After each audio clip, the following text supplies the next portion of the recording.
আমি এই ম্যাচটা কিরকমভাবে খেলছি।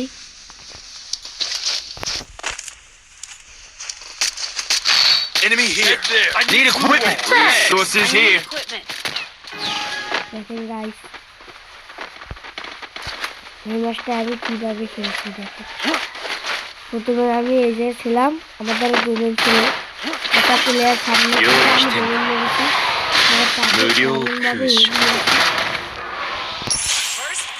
তারপর দেখেন কিভাবে আমি খেলতেছিলাম। আরেকটা ডাউন, আরেকটাকেও ডাউন করে ফেলছি।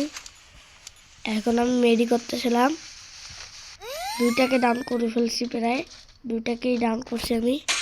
তারপর কি হয় দেখেন, আমি রিভাইভ দিতেছিলাম, আমার টিমমেটটা রিভাইভ হওয়ার ওর পাশে আরেকটা এনিমি ছিল যেটা বারবার স্নাইপার দিয়ে মারতেছিল। এখন আমি আরেকটা প্লেয়ার আমার মুখের সামনে, আমি তাকে দমে নিয়ে যাবো। আমার টিমমেটকে মেরে দিতেছে, এবার আমি দমে নিয়ে গেছি তাকেও এবার একটা হিট মেরে দিচ্ছি, তাকে অসাধারণ একটা হিট মেরে দিছি দেখেন, মানে একটা শট দিছি। এখন দেখেন আরেকটা লাস্ট ওয়ান প্লেয়ার, তাহলে আমার এই হয়ে যাবে। সামনে একটা প্লেয়ার ছিল, ওটাকে আমি এক মেরে এই করে ফেলছি। আজকের মতো এইটুকুই।